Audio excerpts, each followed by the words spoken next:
thing at that point. Now we talking about poverty franchise. No. Listen, plus years, yo. I'm still here. We could have won a championship when everybody like really was at their best. Like everybody was healthy, everything clicked in the right places at every meet. We was just at our best during this season. And Man, glad. We used to call him Bubble Wrap Davis. Bubble Wrap Davis. That boy needs some bubble wrap.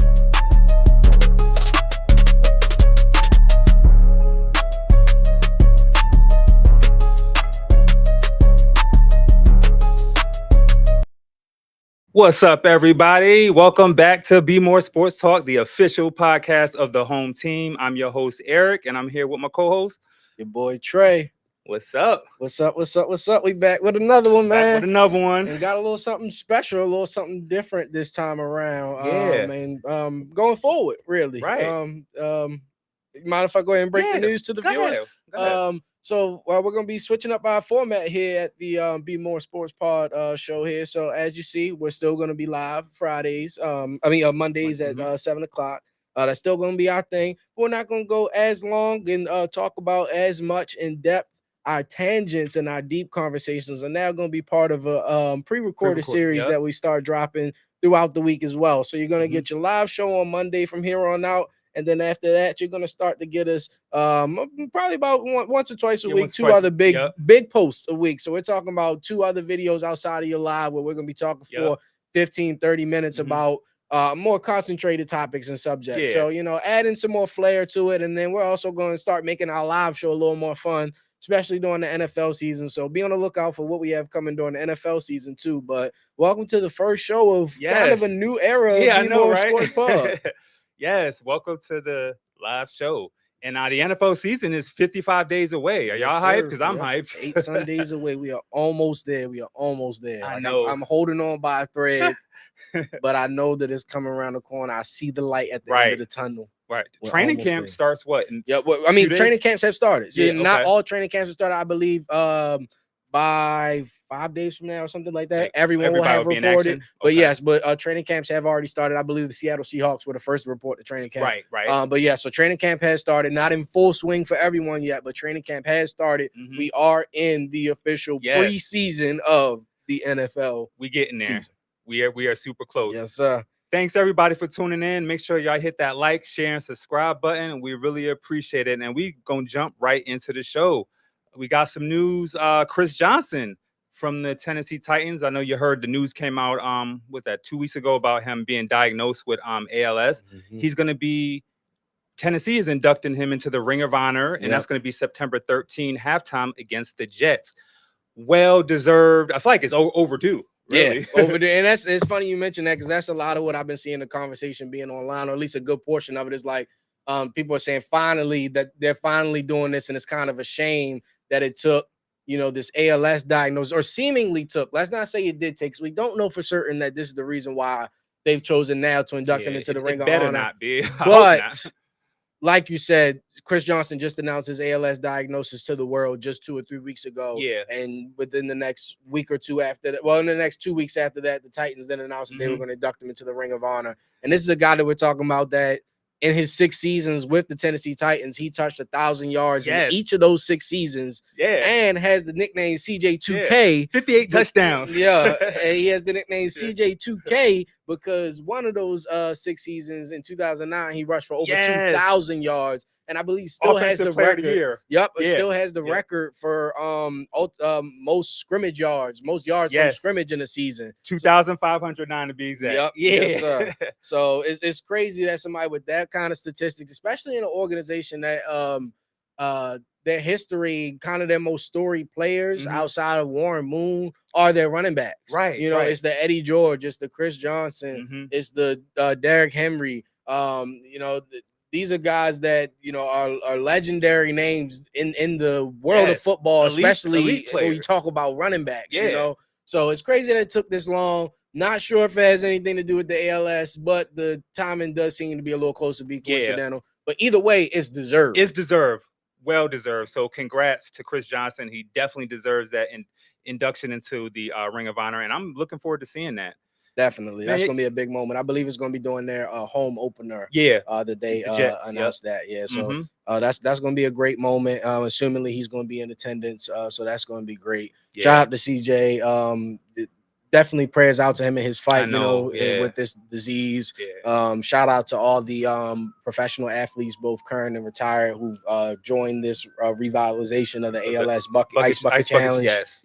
Every day I see more and more athletes Mhm. get involved in that. And if anything, the spectacle of it may be what it is, but it, allows the conversation to continue and for more people to learn about, become aware of, and potentially help finally, permanently deal with, this disease that we're fighting here with ALS. Yes. So shout out to CJ2K. Shout out to the Titans for doing the right thing. Yes. It's going to be great to see that in a few weeks. It is. I can't wait. All right. Moving on to more news. We got Myles Garrett. ESPYs, man. Yeah, we had the ESPYs. Oh, before we talk about ESPYs, real quick, I wanted to mention, I don't know if you saw something, funny little rule proposal that's come out in the NFL. Oh, the 4-point play. Yeah, the 4-point play. You saw that. Yeah, so that's interesting. With for those who don't know, we're talking about a potential. It hasn't officially been proposed yet, but a potential proposal for in the NFL during regular season games for a field goal that goes beyond, was it 60 yards? Field goes beyond 60 yards. Yeah. Instead of being worth 3 points, would be worth 4 points. So it's just one additional point. Yeah. But it's a question of what does that do to the game? Like, how does that change the game? But I don't know if I like face it. value, what do you think? Honestly, I don't like it, man. I mean, keep the game how it is. I mean, I understand like with all the rule changes with like safety and stuff like that. But as far as points and stuff, like I think we just need to lead that be. Like I just don't see that being a big benefit to changing. I feel it. I think it's weird. It's kind of like a symptom of things we see in other parts of society where it's like, well, if the logic behind it is like, well, if barely anyone can do this efficiently or consistently, then we should reward those who are able to do it with something extra than just the 3 points. Yeah, because I mean, there's a lot of kickers doing this now, right? Kicking 60 plus, right? But there's also a lot of guys missing them. So I get both sides of that argument. But I'm with you in the end. I also think that I'm not really a big fan of it. I think that it'd be interesting, but especially with the way the new kickoff rules are, it would just be weird. It would be, because like a good kickoff would basically set you up in good position to be ready to get 4 points the first play from scrimmage. Like you wouldn't even have to play an offensive snap after a good return. You just kick your field goal. And I mean, this is only for certain teams and certain kickers, but it is like a weird setup, a weird change to the strategy, and potentially a competitive advantage for these elite kickers. So. Yeah, I think they changed too much stuff already. I lead that 3-pointer field goal. But we can talk about it. I just wanted to throw that in real quick. Thank you. And see what you thought about that. We got some comments in the chat. What up, Bmore for real? Hey family. Was that Barbie Cat? Oh, she said that Olive EBJR. She coming on that. Oh, that is clean. It is clean. It is clean. I was going to be humble with it. Just let people bask in the amazingness of the hat. But yeah, my boy Eric here hooked me up with another hat, the EBJR. I told you I was gonna get me a bucket, so I had to get me one. Probably gonna get me 2 more. Appreciate honestly. the support. It's a couple other colorways I like, but shout out to the EBJR. That olive green is fire. I had to throw it on immediately. Kind of goes with the fit, so it worked for me. It does. But appreciate the love. I'm a rep and I'm a shout it out, just like the other cap that you hooked me up with. So okay. And I don't like to blow hot air, blow smoke, Right. I ain't trying to do none of that. Like right. I really like the designs, I really like the colorways, I really like what you're doing here. Like even the script of the logo, like you really got something special there. So keep it up. You always rocking it, you always repping it, and it as you should. That's so love, shout out man. to EBJR. Go get y'all one. You can find the info on my man Eric page. EBJRbrand.com too. Yes. So let's get into it. ESPYs. Yeah. Myles Garrett won 2 big ESPYs, and for y'all don't remember, he had that big season. Was it last year, the 23 sack season? Yep. I mean, that was an epic performance, and he won Best NFL Player, which is well deserved. Yeah, so that was awesome. I mean, Myles Garrett, who kind of has been seen, especially over the last 2 years, is kind of the consensus most dominant defensive player, especially since the retirement of Aaron Donald. who we'll also potentially mention. Right, potentially. But so to see him get this award is definitely just deserved, especially after last season, where, like you said, he broke the all-time single season sack record. So shout out to Myles Garrett on winning those 2 awards, taking those home at the ESPYs. Best NFL player, best record-breaking performance for breaking the sacks. So shout out to Myles Garrett. Forever grateful that you are no longer in my division. Right. Now, if Darnold, we just picked Darnold, if Darnold would have come back, they'd be on the same team, right? Yeah, that same defense. Does that automatically, do you think that automatically makes them a Super Bowl contender? Well, I think the Rams are already a Super Bowl contender. I think, well, not even I think, according to the betting odds, they are currently the Super Bowl favorite and became a pretty decent Super Bowl favorite once they traded for Myles Garrett. So once and if Aaron Donald comes out of retirement and joins the team as well, it's going to make their odds very overwhelmingly favorite, to the point where I might start suggesting people really starting to put their money elsewhere, because you're going to get a nice return out of it, given how great the odds for the Rams would be at that point. But yeah, definitely, I think that him coming out of retirement would just be icing on the cake. That would be insane. Yeah, I've been seeing clips of him working out and stuff like that, but one of the reasons why he was retired is because of conditioning and just tired, just wanted to get a break, Right. So we'll see what happens. It's in the air. We'll see what happens. But there was some other notable wins at the ESPYs that we wanted to talk about. Oh yeah, definitely. I mean, Steph Curry won the Muhammad Ali Humanitarian Award, which is a big award, for his philanthropy and the stuff that he's done. A well-deserved award that he received. Asia Wilson, she got 2 ESPYs. She had best athlete in women's sports and best W. Is that right? Best WNBA player. Yep.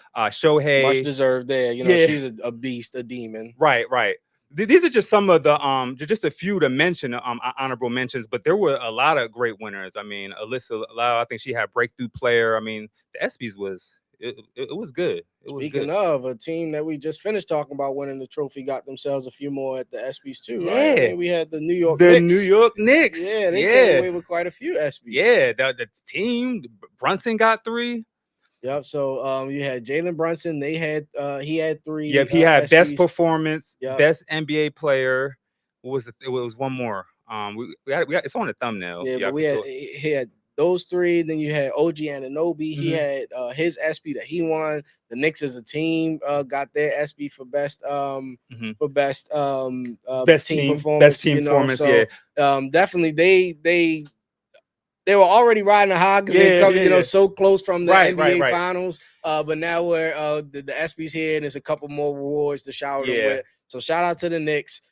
They were definitely able to come away with a few of those awards at the ESPYs. And what better for that to be in New York? You know what I mean? It was definitely a good setup for them. Like I said, they're still riding this high. Like that, it was just perfect. Right. Kind of like a storybook ending almost. You thought that the championship win itself was the storybook ending, but it's like, nope, we got more flowers to give you. And it's still a perfect setup because, like you said, it's in New York. Right. So yeah, that was great for the Knicks and for them to pull out. But shout out to Brunson again with that best NBA performance and best clutch performance. He really did that. He really did it. Yeah, he did his thing. Let's see if they could, keep that same energy and firepower next year with all the different changes in the East and West is loaded. So yeah, speaking of changes, one change that everybody's anticipating is your boy LeBron James, right? We waiting, man. The decision. I told you it was going to become this, bro. I literally told you from the moment that he announced that the Lakers were free to go ahead and go about their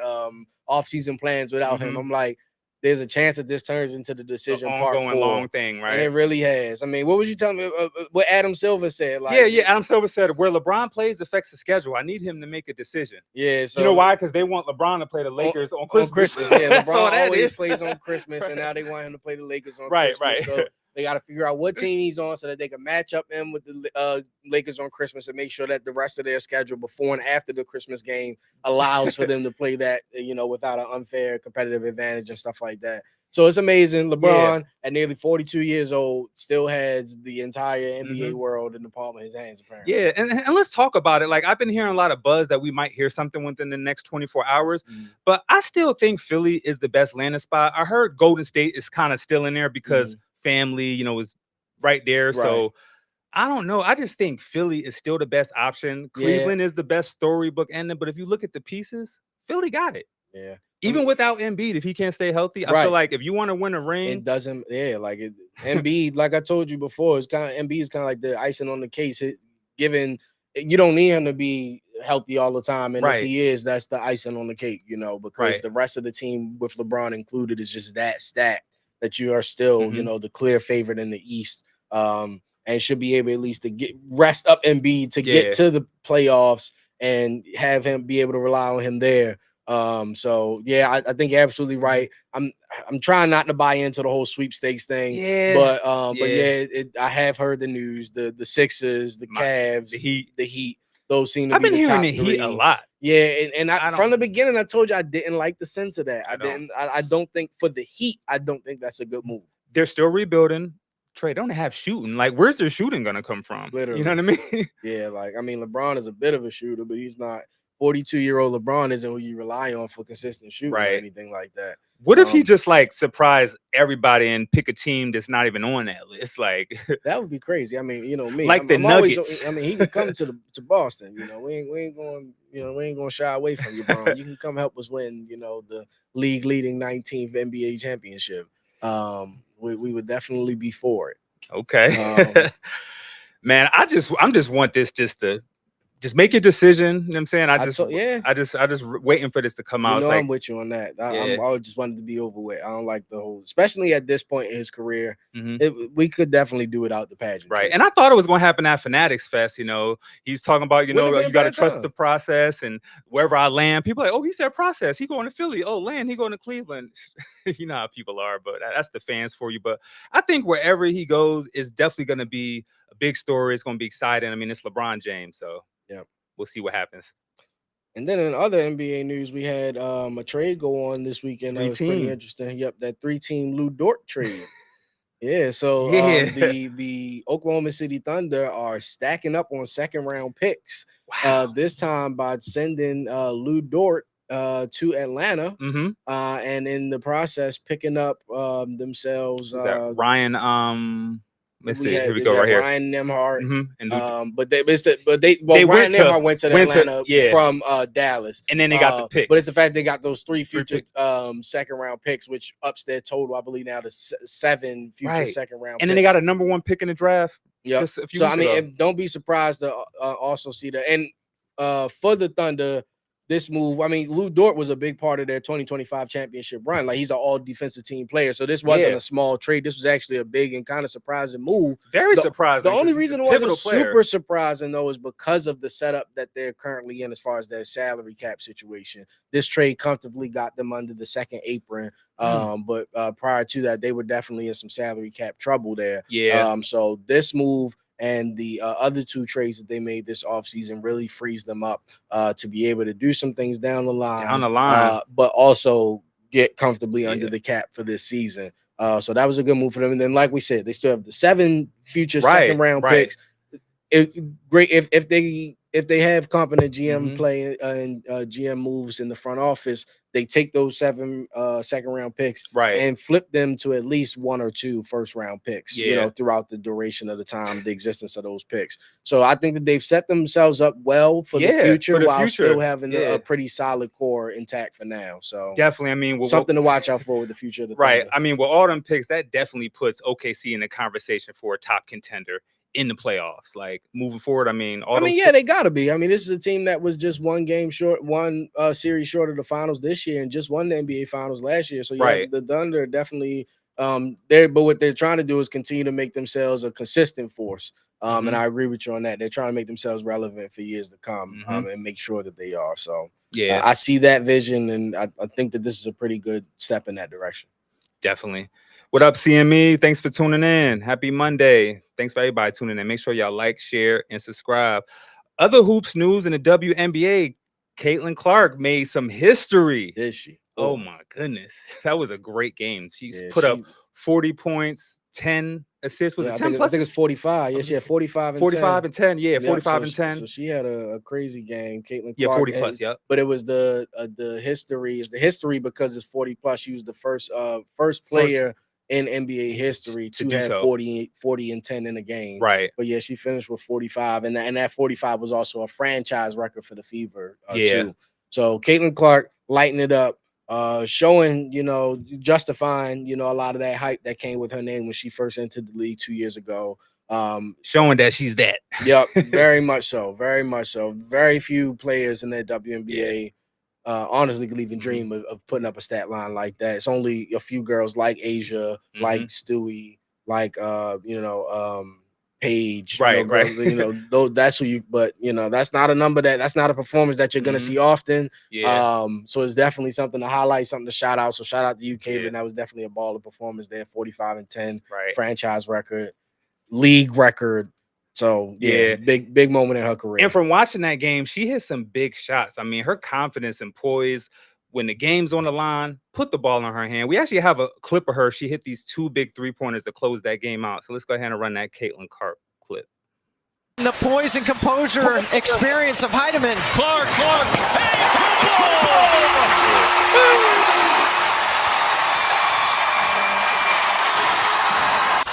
Under 10. Clark, fires. Hits. Caitlin Clark doing it all.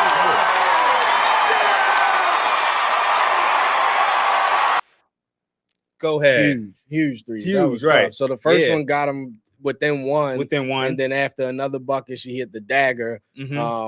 Huge threes. And I mean, we've seen point totals like that not coming as clutch performances like that. So it's always something notable to highlight those moments where you both have a great performance and are able to show up in a clutch, kind of like what we've seen from Jalen Brunson in a few of the games during the NBA Finals. Those clutch performances, when a clutch performance and a high outscoring or high scoring game are combined, really special to watch. So yeah, shout out to Caitlin. Dog performance. Did what she had to do to get her team that dub. Definitely did that. All right, we got more news in the WNBA. Nika Agumike passed Lisa Leslie for franchise scoring record. Yeah, I heard about that. That's that major. is big. Big. I mean, another record falls. I know. Like we've been talking about, man, the growth of the WNBA and just not just as far as its outreach and marketability, but the evolution of the women playing the sport and their continued growth and increased skill sets, man. We're gonna see more records like these fall. I mean, Lisa Leslie, one of the GOATs. One of the GOATs for sure, right? Like, she one of them ones. Like that was a record that I thought was out of reach. You feel me? Like she's on the Mount Rushmore of WNBA. You feel me? So that was a big one there to see that. Shout out to fall. Nika. Shout out to Nika for that. Yeah. Yes. Sheesh. That was wild. Oh, we had the World Cup. Yeah, that just came to an end. Yeah. In kind of epic fashion. People have been saying that football won. The sport of football won. Right. For those that missed it, the World Cup final was over this weekend. It was just on just yesterday. Yesterday, long game too. Long game that ended in a 1-0 victory for the Spain men's national team. They beat Argentina. 1-0 in extra time to give Messi another World Cup Finals loss. But I mean, an amazing game. The goal came in extra time. It was a sudden death dagger. It was defensive battle both ways. Yep. Man. That was a great game. About as good as a World Cup final as you could ask for, honestly. And shout out to Brianna from Legacy last week. We asked her prediction and she called it. She called this exact setup when we talked to her. She said that. Let's run it. Let's just run it. Let's run it. Because y'all remember, but run it. Yes, thanks for just coming before by we let y'all go, though, I know that you mentioned that you had a bit of an interest and a vested interest in what's going on in the professional soccer world with the World Cup coming on. I will say this. The semifinals are set. Here we go. Right. So give us your piece and who you got. Spain's winning. They will beat France and they will beat Argentina. Shout out to Brianna from Legacy SC. That's crazy. She called that. She called it. Confident she said Spain was going to win. She said that they was going to beat Argentina. So she called the matchup. She called the victory. She shout out her boy Lamine. That's apparent. Apparently she's a fan. Yeah. Her mother said that's all she talks about. But she called that accurately. So shout out to Brianna and again shout out to Legacy SC. Check out last week's episode for those who didn't catch it. That was a great show. So definitely make sure you catch that out and catch out those girls if you have an interest in women's soccer. That might be where you want to point yourself in the direction of. That was awesome though. Yeah, it was. So that was a great final. Yeah. Like people said, the sport of football won, the sport of soccer won. Great match. And the third place match was cool too. Yeah, England versus France. Yeah, so England France played in that third place match. High scoring match too. Very high scoring. You know, this is my kind of football. Right. 6-4. Right, because the game yesterday, I'm like, no score. Come on. Yeah. I mean, it was good, but like, we want to see some points. Yeah, I'm not enough of a purist of the game of soccer to be enthused about a defensive game. I like to see scoring. Just same way in baseball. Like, I'm not enough of a purist of baseball to be enthused about a 2-0 victory. You know, right. Like, you know, give me the runs, give me the goals. You know, I guess it's the American in me, but so I enjoyed this third place game. Shout out to England for securing the third place position officially in the World Cup. France finished fourth, and it's crazy because, you know, France really was seen as a favorite. I was going to say that they came in as the favorite. So you know, they fell a bit short of expectations, but not a huge disappointment given the other teams that were in contention with them. You know, it's not like they were just the runaway favorites. They had these other teams that they had to face. You know, they had to get past Portugal and Ronaldo. They had to get past Argentina and Messi. They had to get past Spain and Lamine. They had to get past Norway and Haaland. Like, so there was all the, you know, I mean, Norway was more of a dark horse, you know, but still it was like, it wasn't expected to be a walk in the park, but they were the favorites. They had to really put in the work to get them dubs. Yeah. So shout out again to Spain, the country, and the national team on their World Cup victory. Hopefully, the United States will one day in my lifetime get one, so that I can. And I think a lot of people had Argentina winning because Messi and Argentina. This is their 19th World Cup appearance. So a lot of people had them as the favorites, but Spain, I mean, this is their 17th appearance. So yeah, like I said, there was a bunch of powerhouses. A lot of the quote unquote blue bloods in the soccer world were all, you know, competitive this year. So it wasn't gonna be a walk in the park for any of them. Not at all. Let's go. All right, let's move on to what's hot, what's not. I love it, man. NFL players reached out on social media and they started a campaign / movement worth the cost. And this is due to the World Cup. If you could change all the arenas to grass fields for the World Cup, you could do the same thing for the NFL. So they're like, why can't we have this too? Right. So for those who don't know, in the World Cup, the fields are played. All the soccer pitches are natural grass, right? And the NFL players and NFL Players Association and all these different athletes in the NFL over the past few years have been trying to incrementally advocate for NFL stadiums to permanently switch over from turf to natural grass. The reason for it is because they say that it is the turf can lead to more injury, more wear and tear on your joints. It has less absorption, less shock absorption, stuff like that. So there's science and some legitimacy behind why they want the switch to natural grass. But the owners have been saying, you know, that it's not worth the cost, and you know they bring up the cost that it would take to convert and then maintain these fields as to why to not do it. Which I don't agree with that. I think that's but then it became a smack in the face. And the last time, because this is only the last iteration of this conversation come up, but the last time this conversation came up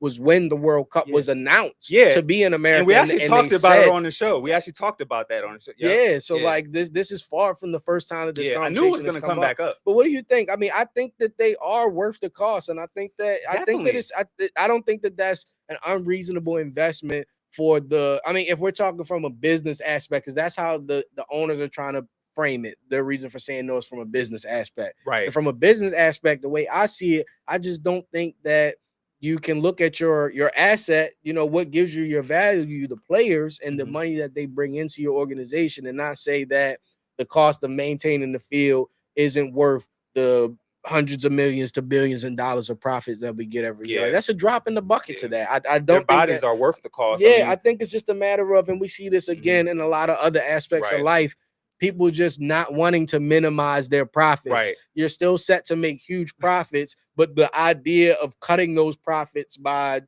creating this expense that you currently don't have or feel like you don't need makes you just straight up against it, regardless of what the expense is. You're just saying no because it's cutting into your profits. And that's a bad way to do business. I mean, we've seen some gruesome injuries due to playing on turf. Especially MetLife, which is one of the stadiums in World Cup where they switched over to the grass field. And MetLife is one of the most notorious stadiums for these bad injuries. Yep. And I want to read this statement by George Kittle, which is a great statement talking about this turf stuff. He says, we made it clear we prefer grass fields. We know it's better on our bodies, and clearly we know it's possible based on everything that went into putting down grass fields for the World Cup in each stadium. At this point, it comes down to the NFL making it a priority and choosing to invest in us as players because our bodies are our business, which they get to capitalize on.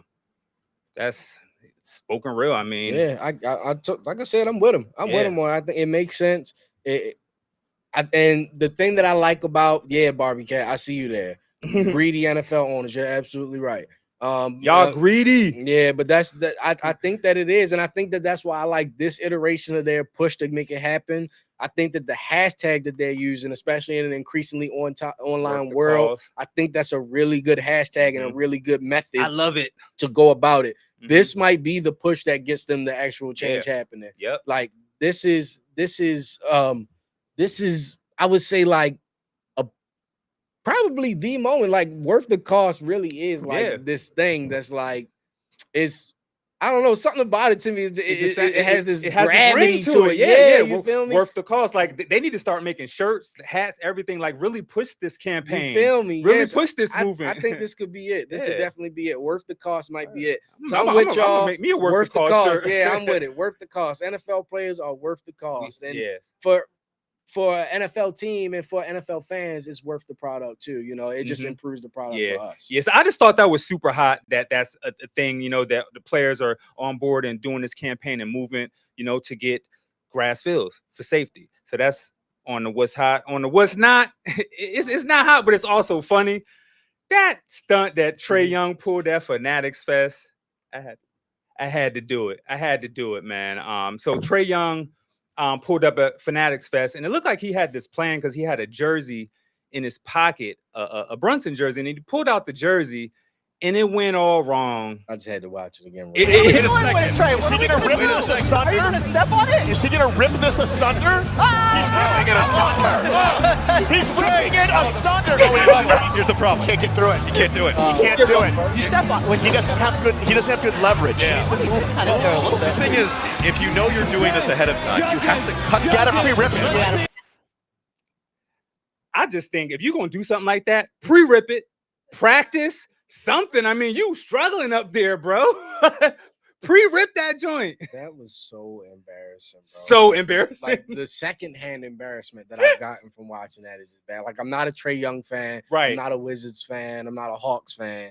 But that was just so embarrassing to watch. That man, like that was really a moment, or what he thought was about to be a moment. Right, He just made himself. And then silly. he kept trying. You're absolutely right. Yeah. It's not even back that he kept trying. After he tried, he had to play it off and kind of like ball it up and toss it into the crowd. I'm like, the effect is gone. Like you blew it. It's over. Like coded. But So that was definitely what's not. Yeah. And I kind of feel like that's a bit far for the champs. I mean, I wouldn't say, because I like the entertainment factor of it. Yeah, I mean, again, you don't think it's slightly disrespectful? No, ripping another player's jersey. These professional leagues are entertainment industries first, and that's what we're becoming more and more aware of. And we'll talk about that. That's a bit of the topics that we'll talk about on one of our pre-recorded shows for the week. Brunson gonna come at him hard. I mean, but again, I just think that this part of what the sport is when it comes to professional sports. They want there to be this level of entertainment to it. So I think that in that regard, it is. I mean, if we're talking about the straight up basketball at its purest form, that's disrespectful. It kind of reminds me of like a WWE stunt, but he was right. That's what I'm saying. Like, if basketball at its purest form, that's disrespectful. But that's not really what the NBA is. That's not what the NFL is. It's not really the purest form of the sport, which is a reason why, just to make a connection, is a reason why people were opposed to NIL and all that, because it was taking the amateurism out of college sports.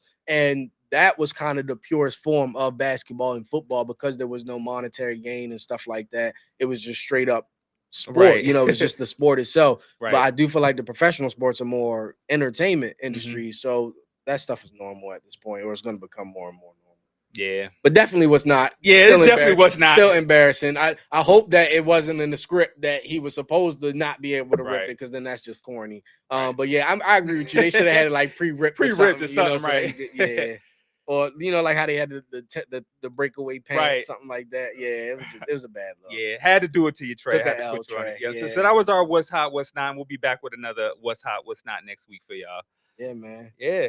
But with that, That's I it. think we're coming to a close of our Coming live to a close show, of our live man. show. Yeah. Like once again, as always, we want to go ahead and give out our shout outs and thanks. This is once again the new format that we have here. So we hope that you like the new setup with the shorter live segment where you can come in still. We always want you to come into the chat, interact with us like our OGs Barbie Cat and them do. We appreciate everybody that joins into the chat. We want to make you part of our conversation. You know, I like talking to Eric, but not all the time. So like I would like to talk to you guys too some more. So always feel free to join into the conversation, and we appreciate all you guys for watching. Tell your friends, tell your family, tell your coworkers about us. Anybody that that loves sport, we love to talk sport, and we just want to talk sport with people. So that's what we're here doing. And with this new format, we're hoping to make our sports talk a bit more digestible for people and a little more interactive. So we're looking forward to it all. Thank you, Barbie Cat. I see your comment. I love the new format. We appreciate it. Appreciate it. Love your support as always. But yeah, no. So again, thank you to you all for watching. Be on the lookout for our pre-recorded shows that are going to be coming out this week. We have some nice topics coming up. Really just great to give ones. you a teaser, we might as well for the first show. We might as well. We're going to be talking the future and the integrity of the game with all the different scandals that have been happening. We're going to be talking these guys right here. We're going to be talking about our Baltimore teams, especially them O's in the middle of that Orioles magic. 7 in a row. We're going to be talking about the top 10 rankings that came out in the NFL and the NFL top 10 a bit. I mean, NFL top 100. So be on the lookout for it. It's going to be worth checking out those shows, and we're going to be able to sit down and go into a tangent about some of those topics. So the big topics that every week pretty much we're going to have separate as these pre-recorded shows and just go on tangents and talk about them. And you can be able to find those as their own videos on the channel, on the pod. So be on the lookout for that. Be on the lookout. We also look forward to your feedback, though. Let us know what you think about this new format. If you like it, what works, what doesn't work, because drop your comments. We're out here to talk to y'all, interact with y'all and put out something that y'all want to do. Just y'all want to hear just as much as we want to say. So again, thank you to you all. Thank you to the BmorePod family for having me and bringing me in. It's your boy Trey. You could always find me on my socials at Trey43. You can find me on Instagram, X, and YouTube at that name, Trey43. Shout out to the people here at BmorePod for making this show happen. Wouldn't be able to do it without you. Shout out to my co-host E for inviting me on, bringing me into this group. Shout out to my family and my loved ones for keeping me going. And shout out to my Lord and Savior for waking me up and giving me these opportunities, man. Yes. Shout out to y'all. We appreciate y'all. We're super excited about this new format, man. We got some stuff in store and we are just really looking forward to it. Thank you for tuning in. Make sure y'all like, share, and subscribe. Shout out to my co-host Trey. Shout out to the production team. And shout out to the family. Shout out to wifey, all the family. And y'all be safe out there. And we'll see y'all soon. Peace, love, and blessings. Peace.